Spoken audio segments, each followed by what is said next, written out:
नमस्ते, आदाब। मैं एंकर दिव्या Kamble CBN news 18 में आपका स्वागत करती हूँ। इंदर भुसावळ, आजची जी पत्रकार परिषद आहे ती यासाठी बोलवलेली आहे की आपले जे विद्यार्थी आहेत सर्व 8वी पासूनचे ते 12वी पर्यंत किंवा ग्रॅज्युएशन पर्यंत त्या सर्व विद्यार्थ्यांना ना जातीचे दाखले, नॉन क्रिमिलियर, उत्पन्नाचे दाखले, रहिवास प्रमाणपत्र, नॅशनॅलिटी आणि विविध दाखल्यांची आज आता पुढच्या शिक्षणासाठी गरज पडणार आहे.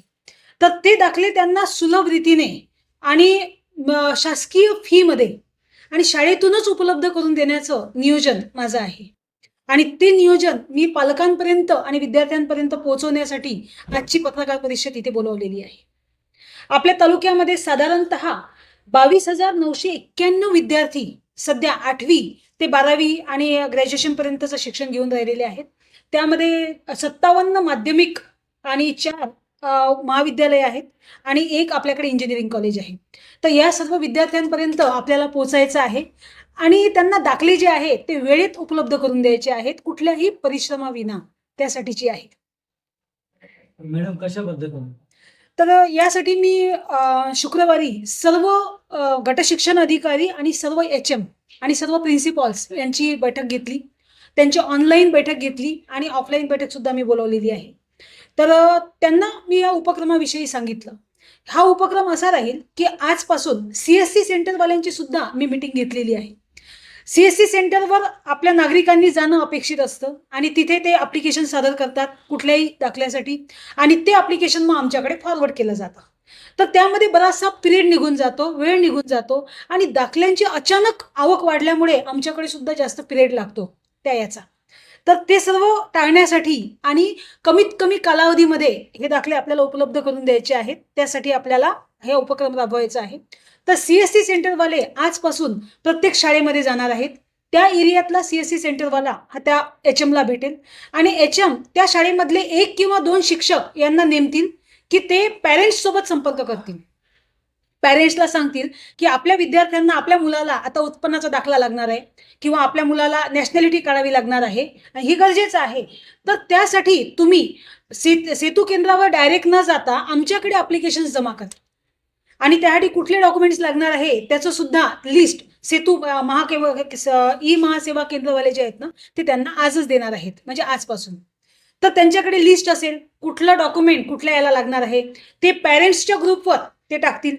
म्हणजे पॅरेंट्सला माहीत होईल की मला उत्पन्नाचा दाखला काढायचा आहे तर त्यासाठी कुठलं डॉक्युमेंट लागणार आहे. आणि जर शाळेतूनच उपलब्ध होणार असतील तर ते त्यांच्यासाठी सोयीचं आहे, कारण शिक्षक हा अतिशय विश्वासातला असतो. शिक्षक जर विद्यार्थ्यांसाठी हे करून राहिलेले आहे मीडियम म्हणून तर ते त्यांच्यापर्यंत जातील आणि शासकीय फी जी आहे त्याच्यासाठी लागणारी हे 35 ते 50 रुपयामध्ये तो दाखला मिळून जातो. त्यापेक्षा जास्त आपल्याला करायची गरज नसते. तर त्यामुळे आपल्याला त्यांना हा संदेश द्यायचा आहे आणि शिक्षकांची सुद्धा मी मीटिंग घेतलेली आहे. HM त्या बाबतीत पॉझिटिव्ह आहेत, गट शिक्षण अधिकारी पण त्यात पॉझिटिव्ह आहेत. मागच्या महिन्यात मी वराड सीम जे गाव आहे तिथे गेलेली होती. तिथल्या विद्यार्थ्यांना आम्ही जवळपास 147 दाखले असे तत्काळ काढून दिले आणि त्या विद्यार्थ्यांना वाटप पण केले आणि ते मला अतिशय चांगलं वाटलं. विद्यार्थी खूप खुश होते, पॅरेंट्स पण आनंदी होते की आम्हाला जास्त फिरावं लागलं नाही. आणि हे 2 गोष्टी होतात. आता आपल्याकडे उन्हाचं प्रमाण फार वाढतं.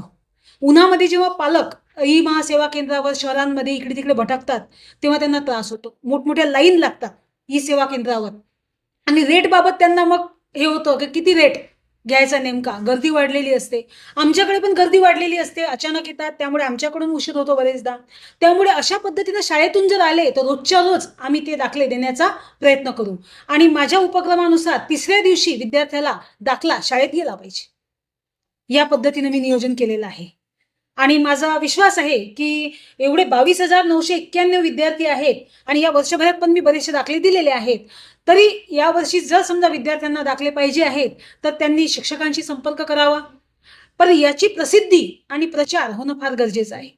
आपण मीडियाच्या द्वारे आपण पालकांपर्यंत पोहोचावं, विद्यार्थ्यांपर्यंत पोहोचावं, हे माझा यामागचा उद्देश आहे. त्यामुळे पालकांना आणि विद्यार्थ्यांना माझं आवाहन आहे की या संधीचा त्यांनी फायदा घ्यावा. परिपूर्ण असा प्रस्ताव शिक्षकांकडे द्यावा. परिपूर्ण असा प्रस्ताव मी पुन्हा हे करते, कारण त्यामध्ये जर महत्त्वाचं डॉक्युमेंट मिस असेल तर मात्र तो पेंडिंग राहील आणि यामुळे मात्र मग आपली मोहिमेचं हे होऊ शकतं. त्यामुळे जे डॉक्युमेंट आपल्याला लागणार आहेत ते डॉक्युमेंट्स आपण परिपूर्ण दिले पाहिजे. आणि उत्पन्नाचा दाखला काढण्यासाठी आपल्याला उत्पन्नाचं द्यावं लागतं, स्वघोषणापत्र देतो. पण तो कास्ट सर्टिफिकेट असा विषय आहे की त्याला विशिष्ट कालावधीच्या आधी तुमचं डॉक्युमेंट कुठल्या तालुक्यातलं आहे ते लागतं. त्यासाठी जर भुसावळ तालुक्यातला तो व्यक्ती असेल, समजा ओबीसी आहे, तर 67 पूर्वीचा पुरावा त्याला मागितला जातो. तर 67 पूर्वीचा जो भुसावळ तालुक्यातला तो आहे, तर मग तो पुरावा आपल्या रेकॉर्ड रूममधून मिळू शकतो. त्यामुळे रेकॉर्ड रूम सुद्धा माझं ओपन राहणार आहे.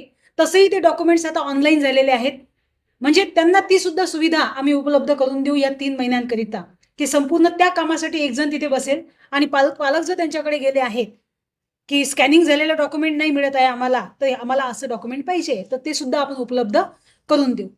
सदर मोहीम जी आहे, शाळेतच विद्यार्थ्यांना जे दाखले आपण उपलब्ध करून देतो आहे विविध, ही मोहीम राबवण्यासाठी मला माननीय जिल्हाधिकारी आयुष प्रसाद सर, अपर जिल्हाधिकारी सर, RDC सर, आमचे SDO सर, या सर्वांचं मार्गदर्शन लाभलेलं आहे. आणि त्या मार्गदर्शनानुसार मी ही मोहीम माझ्या भुसावळ तालुक्यामध्ये राबवते आहे. आणि पालकांना आवाहन आहे की सर्वांनी याचा फायदा घ्यावा आणि वेळेत विद्यार्थ्यांना जे दाखले आपण देणार आहोत, ही योजना सक्सेस होण्यासाठी त्यांनी मला यासाठी प्रशासन म्हणून मला यासाठी सहकार्य करावं. आणि HM आणि जे शिक्षण अधिकारी आहेत यांना सुद्धा माझं आवाहन आहे, त्यांनी सुद्धा हा विषय अतिशय सिरियसली घेऊन, गांभीर्याने घेऊन यात आपले एक शिक्षक डिप्लॉय करून यातून आपल्याला यश कसं मिळेल यासाठी त्यांनी पाहावं. तसं CSC सेंटरवाल्यांची मी मीटिंग घेतली, त्यांना सुद्धा याचं गांभीर्य समजावून सांगितलं. ते सुद्धा तयार आहेत, ते सुद्धा करायला तयार आहेत. त्यामुळे त्यांना सुद्धा आवाहन आहे की आपण जे फीज आपल्याला शासनाने घ्यायला सांगितलेली आहे, त्याच फीजमध्ये आपण हे दाखले त्यांना उपलब्ध करून द्यावे. त्यामुळे अशी मोहीम जी आपल्या तालुक्यामध्ये आपण राबवतो आहे, त्याला सर्व नागरिकांचा प्रतिसाद मिळेल अशी मी अपेक्षा करते. धन्यवाद. मैं अलविदा लेती हूँ. आपकी एक दिव्या कांबले. देखते रहिए CBN Press the bell icon on the her YouTube समस्या में app आपके and never साथ. miss another हर update. खबरों में सच्चाई से आपके पास, क्योंकि हम सच दिखाते हैं. हमारे CBN News 18 चैनल को सब्सक्राइब करें. जय हिंद, जय महाराष्ट्र.